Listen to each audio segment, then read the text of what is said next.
Okay, now we're officially recording, Nice. and I'm Chris Bennett, and this is the most recent episode of ACNI for Adapt, Create, and Innovate.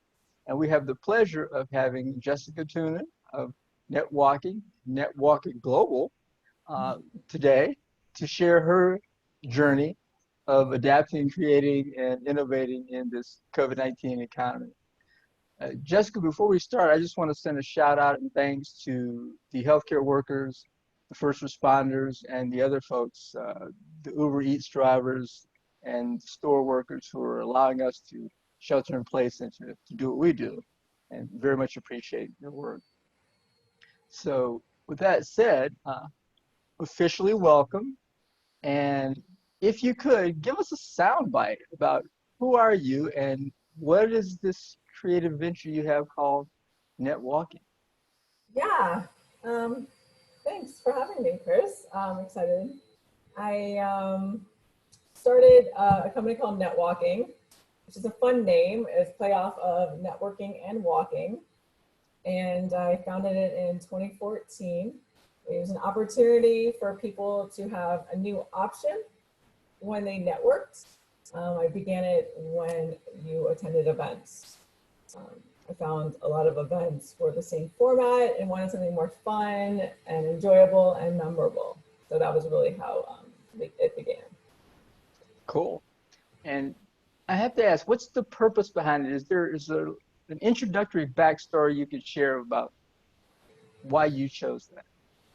Yeah, it's a very long backstory. Oh, we have a deeper question coming up later, so we'll get to it. I grew up in South Florida. I started my career in financial services in high school. I really wanted to work in investments very, very young. I continued into that field and went to school. So I was working full time and going to school full time and didn't really think about my health and considerations and drove a lot, sat down a lot, very stressed. And finishing school, I was finally feel like, okay, I can take care of me now. Learned that I had back issues, and the back issues were so intensive and Mhm, would be chronic that I mhm. had back surgery. Okay, my. Oh So my. very soon after graduating college, a year after that, I had back surgery. Okay. So that changed everything from the company I worked for, the lifestyle I led, the amount of driving I did. So walking meetings have been a part of my life since I had surgery, and even before that, that's my doctor requested me to do since 2001. Okay. Well, thank you for that, and that gives proof to necessity being the mother of invention, and you actually took that and made it into something very positive. Um, so let me ask you this. In that journey that you've had, there are probably a lot of moments where you could brainstorm and create with yourself. Could you share with us one of those outrageously creative moments that somehow contributed to netwalking? Yeah, thanks. Great question. So the idea really started, formulating in my head when, I lived in Florida, as I mentioned. I moved to Arlington, Virginia in 2007, got rid of my car, moved to Austin, Texas. And Austin, Texas in 2012, basically creativity was just at my front door. Having a finance and staying in the continuing finance, I was not really involved in the creative scene, Okay. and the juices started flowing. And I had never networked or anything like that, so that was like my fun opportunity, man. My real creativity spun out of, as I mentioned, the back surgery, and Hmm. then also, having authentic relationships with people, Okay. and then really asking people the first time I met them if they would go on a walk with me, Mm. Okay. which was not normal for people, Well, but uh, they loved it. I've got to just share, Justin, there are 3 points that you mentioned were so organic. One, I did an internship in Arlington, Texas with Johnson & Johnson Surgical Division. So, yeah, I know that for Texans, driving is the way to go. Walking is kind of anathema, but Yes. so you must have provided a compelling reason for them to want to walk, the message that you shared. Um, I also worked my way through undergrad and through law school, so I have a lot of empathy with what you're doing. And sometimes you don't pay attention to taking care of self. Uh, and so this interesting journey. Yeah. So that was outrageously creative because you got Texans to walk, and I'm gonna guess if you did it in the summertime, that's like a miracle. I was And downtown, so. okay, fair enough. And, you know, Austin is like an uber creative place in Texas, so I'm with you. I get that. Yeah. Um, so, but that tells me a lot about your inclination to connect with people, a lot of Southern U.S. experience, because I lived in Miami for a few years when I was with Deloitte. So, who are you? Who's the person behind all these great experiences? Tell us a little bit about that. Yeah, as I mentioned, I knew what career I wanted for a very young age. Was able to work in the financial services industry at 15.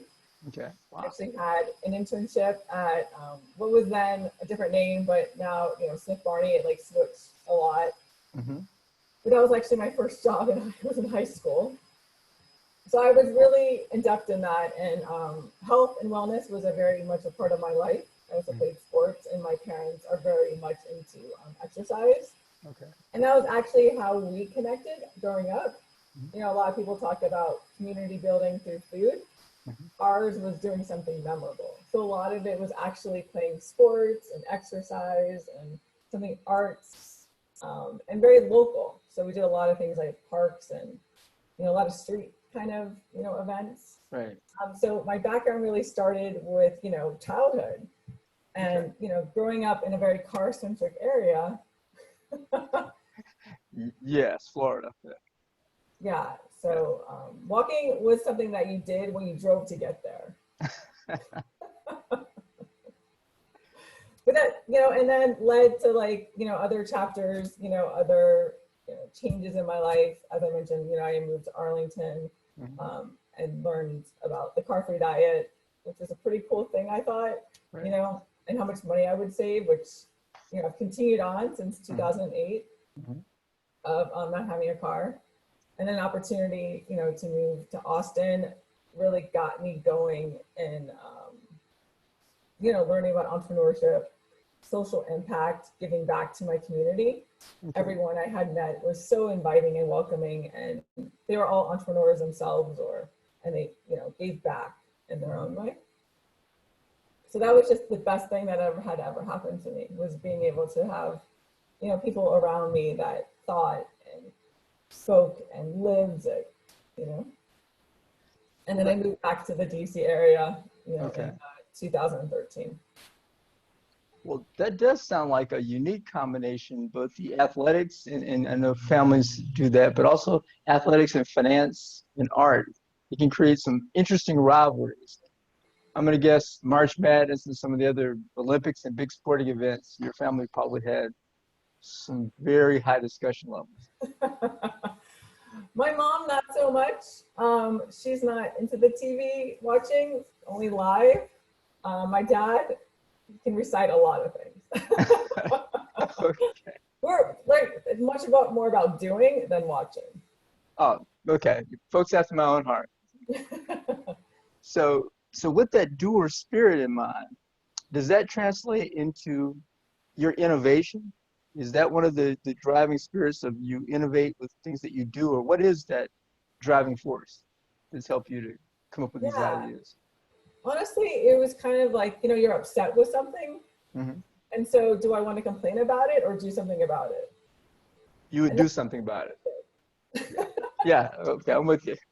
And so I only knew about I didn't know about marketing. I didn't know about, how to connect with people. That was all something I thought you could learn, but I did Hmm. know about money. Okay. Okay. I did know about budgeting, Hmm. because that's, my background. And I knew if you found out where the source of money came from or the Hmm. person behind it, Hmm. then I could figure out more of how to connect. Okay. And Okay. that's how my innovation really started, or anything that related. It was, I looked at the source in money. Got it. Strong financial background. Yeah, that's been really helpful. To be So innovative, I don't know, but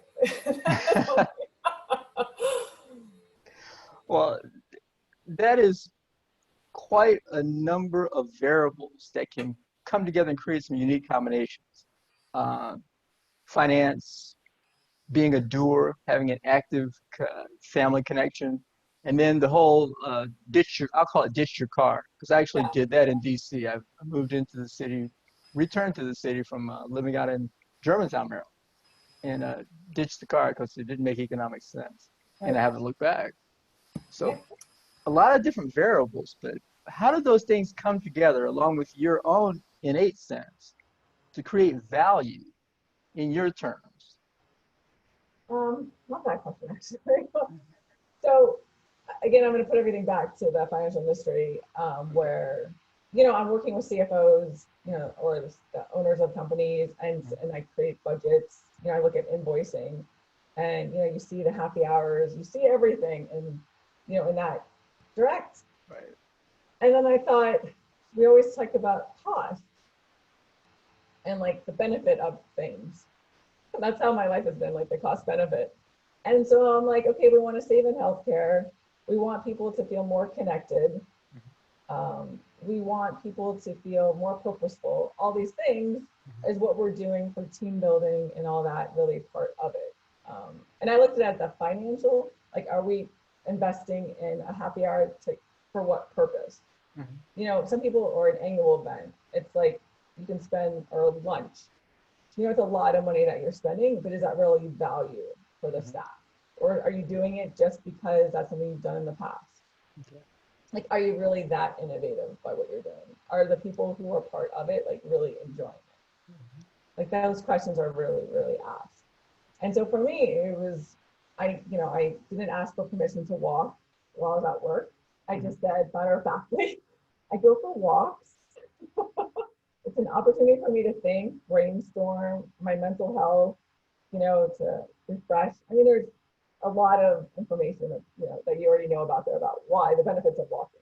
Right. So I did at work. And then I didn't see anything ever done with the wellness part. So it's kind of like, do people didn't ask permission or didn't know how to like ask for things in that sense? You just say, hey, yeah, of course, free lunch is great. But what was the value behind that? And Jessica, I'm going to jump in for just a second because something changed in our setup that the audio quality dropped just a little bit. Okay. That was whatever you did, you solved the problem. Cool. Oh, I just got closer. Okay. I was using the exercise ball and playing around with it, so. We talked about that earlier. You're strengthening the core. There you go. Yeah. So, just as a quick aside, but my undergrad, one of my major areas is physical education. So I'm listening to think about kinesiology, human anatomy. I'm like, yeah, right, okay. Well, that gave us a sense for how it came to create value in your terms, in general, and also for netwalking, which sounds like a very organic transition. So with that said, and considering where we are now in this COVID-19 economy, do you have any COVID-19 coping strategies you might want to share from your perspective? Yeah, this has been a very interesting time where a lot of us are, inside. We are taking calls.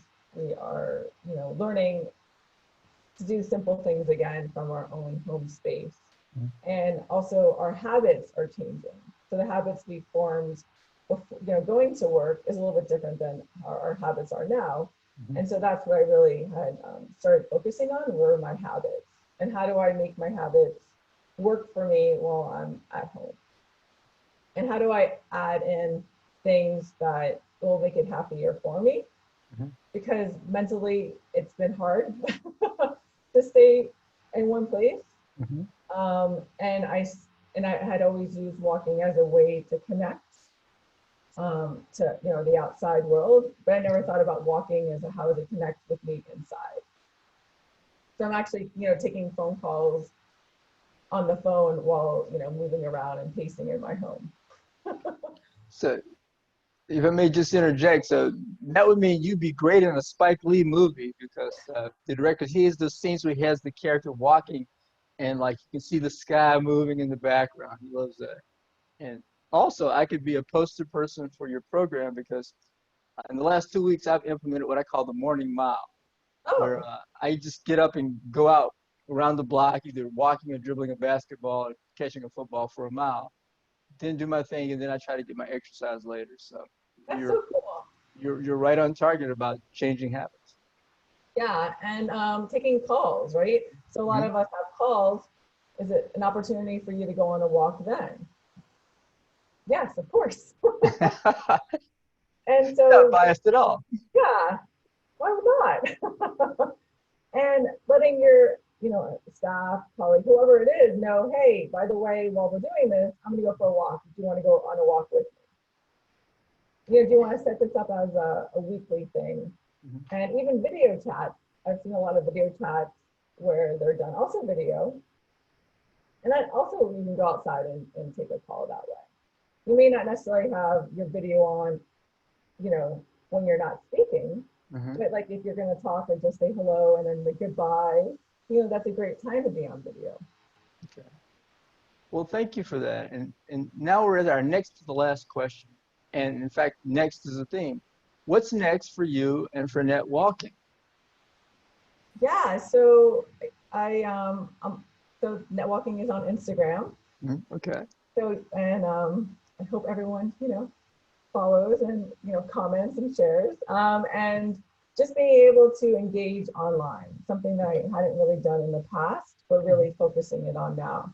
Actually, this May we have a movement challenge to get more people to move, and we've partnered with the Potomac River Running. Mhm.